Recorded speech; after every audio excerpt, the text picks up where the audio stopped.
What's up, everybody? Welcome to the 77%. Are you feeling fabulous or having a bad hair day? Whether straight or curly, kinky or wavy, natural or from the store, your hair has a story to tell. And on today's show, we want to take a look at how hair and heritage are interlocked. I'm your host, Liz Cho.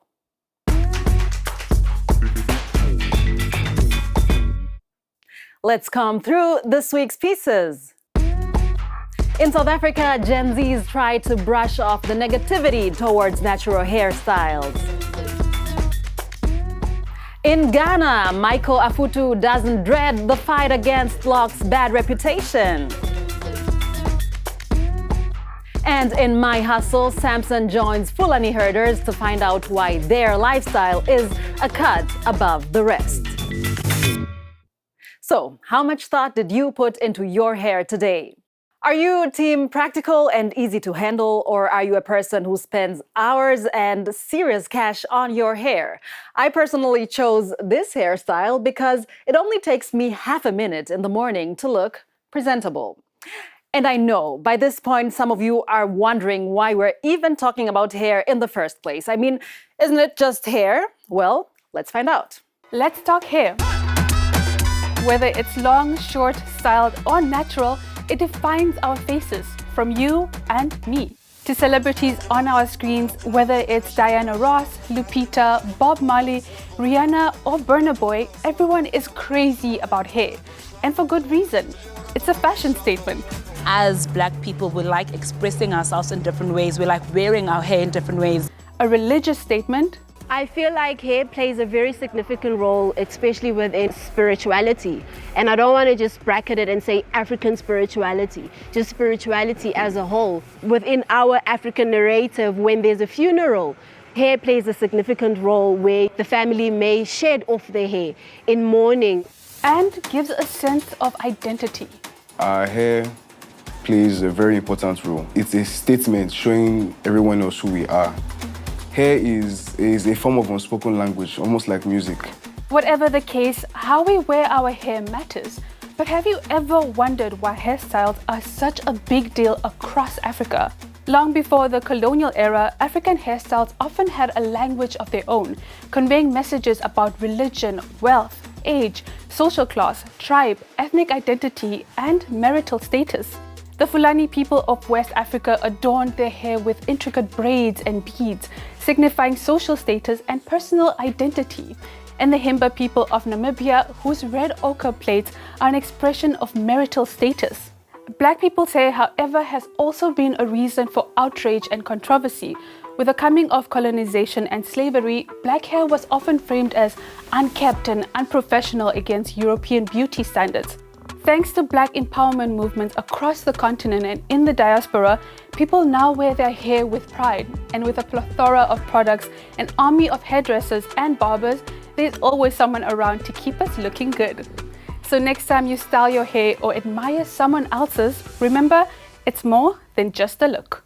I remember when I was going to school in Tanzania, all the girls had to shave their hair off. We all looked like boys, and back then I swore to myself that once I graduate, I'll never wear short hair again. Well, looking back now, that's nothing compared to what school children in South Africa had to go through during apartheid, the so-called pencil test.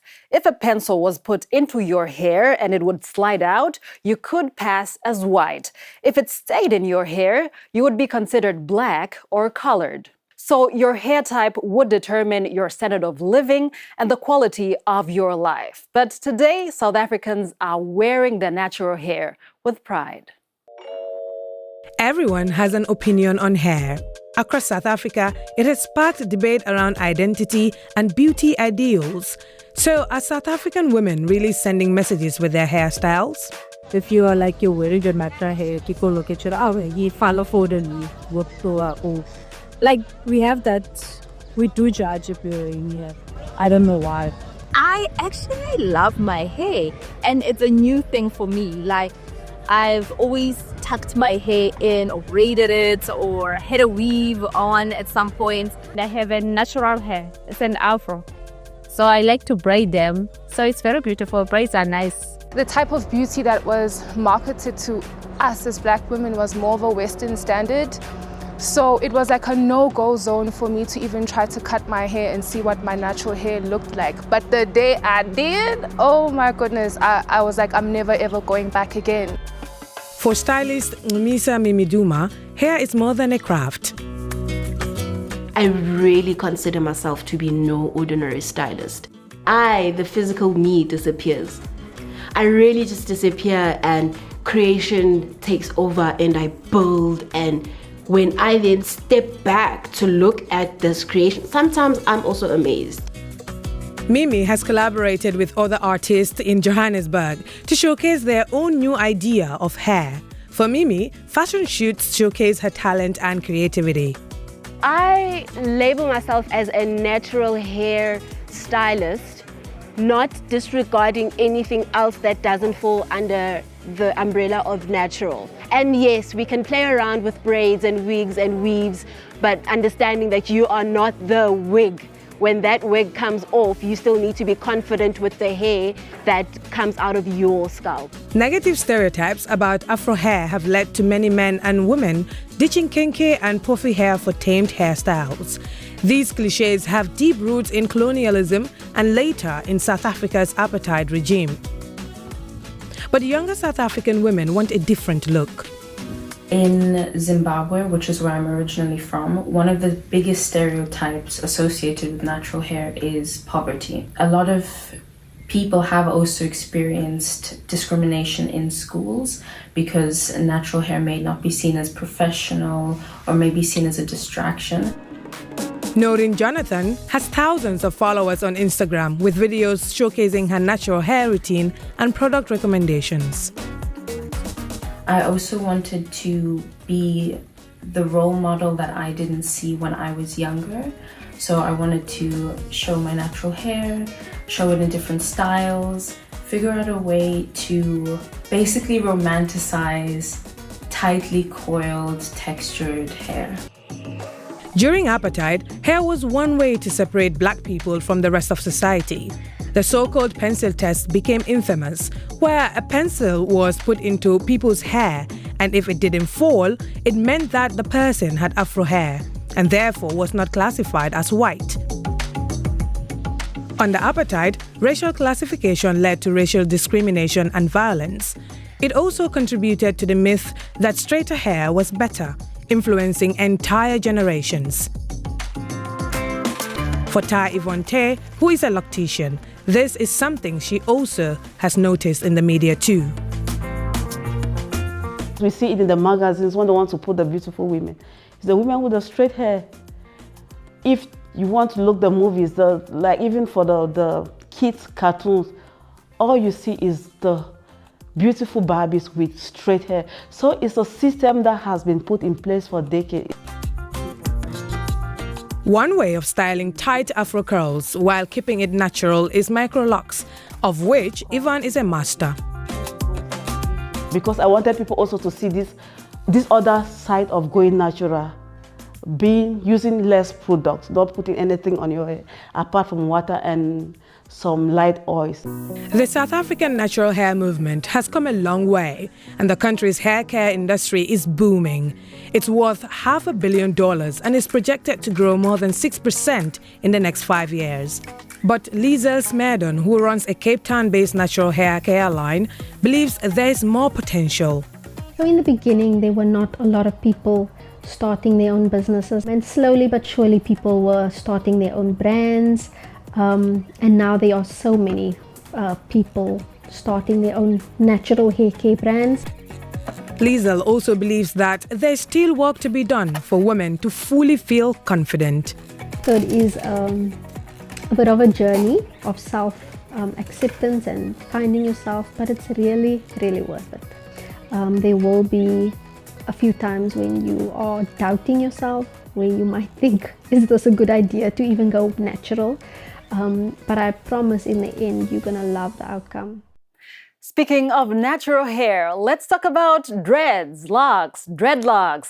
No matter what they are called, they are here to stay. From Bob Marley to Burna Boy, locks have crossed continents and eras. In Ghana, we learned that for some, they are simply a fashion statement. For others, they are a way to show the world their cultural heritage. Let's now go to the capital, Accra, where this hairstyle is becoming more and more popular, but it has a rather difficult history, and even today, men especially may still face prejudice if they choose to rock some locks. What kind of person wears dreadlocks? Hi, I'm Senna. I'm a performance artist. Hi, I am Latte. I am a film producer. Hi, my name is Jennifer. I'm a nurse. Hair trends in Ghana have seen many changes over the years, from ancient styles of braiding with thread until now, where there are as many styles as people to wear them, including dreadlocks. I initiated this dreadlocks and natural hair, and now the whole Ghana is tripping into it because we have many salons now that people can go and have their hair done. In the past, dreadlocks were a big no-go for many. They were associated with marijuana, Rastafarianism, and deemed unprofessional. Michael, a self-taught loctician, got tangled in the dreadlock business. Now, locks are all the rage in Ghana, turning heads and making waves. I have been with the beauty world, knowing the hair problem people face by using these harsh, dangerous chemicals. And I'm happy that people have accepted this concept of dreadlocks in this country. After dropping out of school due to financial struggles at a young age, Michael kicked off his career as a roving barber. Later, he joined a company making hair relaxers, where he witnessed firsthand the challenges women face with these products, such as retouching one's hair every 2 weeks, the painful sensation of chemicals burning on your scalp, and the rising cost of the products. So Michael set out to find better solutions for Ghanaian hair. From there, then I became a trichologist by producing products to be able to maintain the hair within the hair industry, because I find out that people who have been doing the other stuff of hair have a lot of problems to solve. Back then, it was common to hide your hair under wigs or to get it straightened. $1 million business which Michael wanted to change. So bringing them into the natural world, I have to solve those problems. It got to a point that I realized that I have achieved, prominent people walking in and doing their hair and solving the problems within the natural and dreadlocks world. Today, Michael has clients like Adam Naite, a brand manager for one of Ghana's leading media houses. I made a decision to, take off my permed hair and then wear the natural hair. So when I cut it, I was wearing the natural hair like that. You'd wake up, you'd wash it, you'd comb it, and then, I wore that for a while and then decided to lock it. So this locks has been on for 3 years, and I must say that it's been bliss. I have escaped all the issues around wearing wigs. You have to go somewhere, you are thinking of which wig color to wear, how to wear, whether long or short and all that. That is not part of the things I think about. So basically, that has been it, and I have enjoyed it ever since. No turning back. In order to pass on his skill set, Michael has opened a school to train both local and international stylists who want to learn his trade. And today, Michael is proud about the role he's played changing minds about the dreaded locks. Because, after all, it's just hair.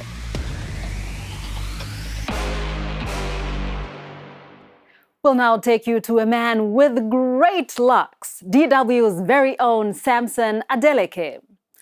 As a fan of this show, you know that Sam is always traveling the continent to learn about people's hustles and their heritage. And he doesn't just watch, he rolls up his sleeves, ties his hair, and joins the action. By the way, you have to check out our YouTube, TikTok, and Instagram to find more great videos from our My Hustle series. Today, Sam is in Kano State, Nigeria, where he joins traditional Fulani herders. Can you communicate with the cows? Yes. So how do you communicate with them?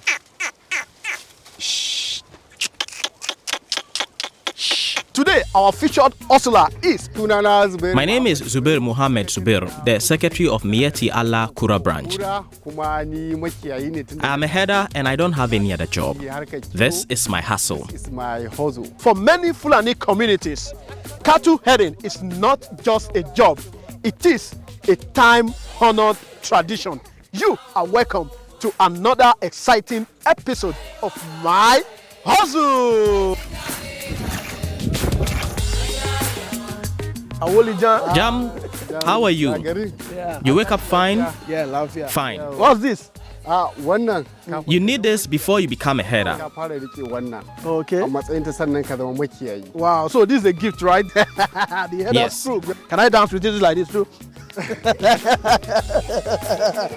Mohammed, you were born into this lifestyle. I want to know, what does it take to be a herder? If you want to be a herder, you have to be a hard-working man, without fear. You cannot relent or give up. Without wasting our time, I want to get into action. I want to see how you take your cows out early in the morning for grazing, then you bring them back. So is this something that you think I can learn today? I can teach you, and if you believe it in your mind, you can learn it. Oh, I'm ready, man. Are you ready? You can see. Now we bring them to the water. And when we are out, we are not coming back until 6 p.m., 5:30 p.m. or 7 p.m. No problem. Yeah. So why do you say? It is a commanding language and they hear it. Oh, and they understand. Wow. It's very simple. To control this animal, all you need to do is let's go there. And this is what you do every day. Every day, this is how we will be walking out with the herd like this. Then you said you have over 50 cows, right? Yes, and this is a small herd because we want to make it easier to control the cattle. We divide big herds by 3 or more. I divide it into 3 to 4. Wow.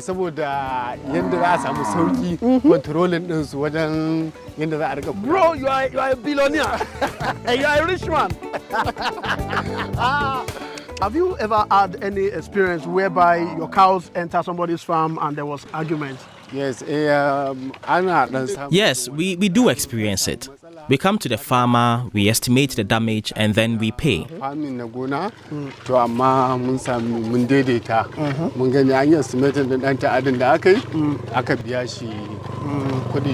Oh, this your hustle is not easy. One must be strong to I see that you can be able to rear cows.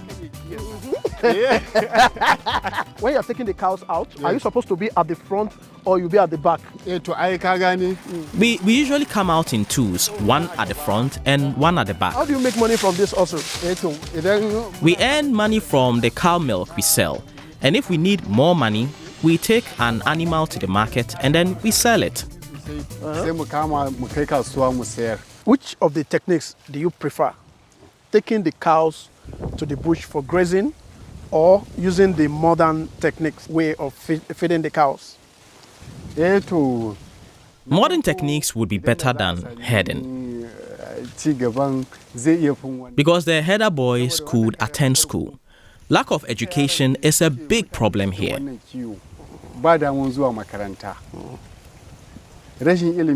If the animals were kept in one place, they also could get good food, which would make them stronger. Fulani people always migrate in a very unique way. I mean, you have multiple families moving together with their livestock. So, what's the secret behind this? This is the culture and tradition of the Fulani. When we are ready to move from one place to another, we move with our house, families, our cattle, and everything. We move through forests and avoid the towns. If the night catches us on the way, we make camp, and that is our home. When we reach our final destination, we build our houses.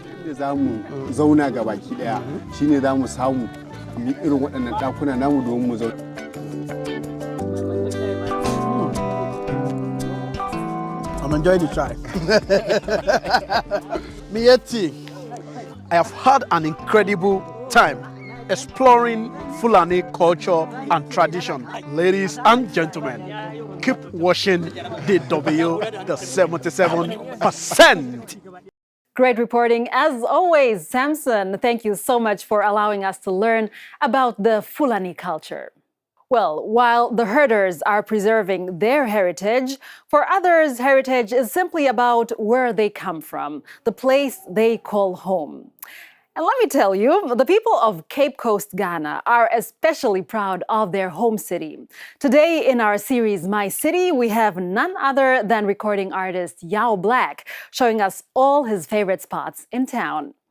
And just a warning, if you are scared of heights, some places are not for you.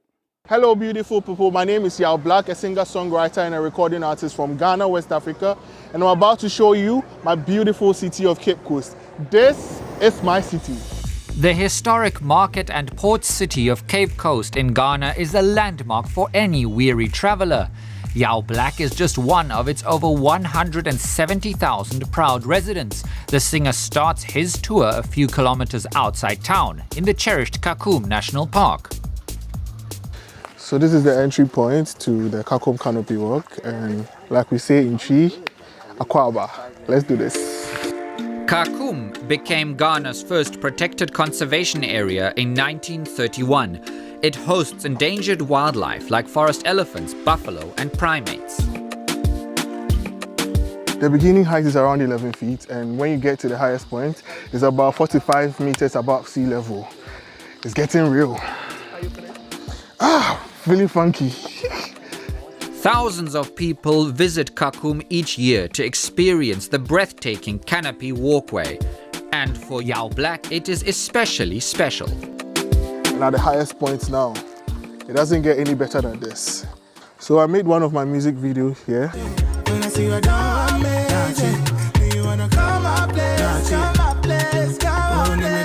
And it's just to represent where I'm coming from. I'm very proud of my heritage as a Ghanaian, and especially being from Cape Coast. Next, we head to the sea to visit Elmina Castle, a UNESCO World Heritage Site. Built in the 15th century by the Portuguese, it played a major role in the transatlantic slave trade. Now it's open to visitors to learn about this cruel past. I think here is the final destination for most of the slaves, and this right here is the door of no return. Once you get here, you know you're never seeing your family again. Elmina Castle has become somewhat of a pilgrimage site for members of the African diaspora who trace their roots back to the slave trade. Close by, the old fish market still bustles. Countless generations have continued the time-honored traditions of fishing and fish curing. The youth here are ready to put their energy into something productive. They are all going fishing, trying to make an ends meet from what's the most common economic gain in the region. We are not done. Let's go get some amazing delicacy from around.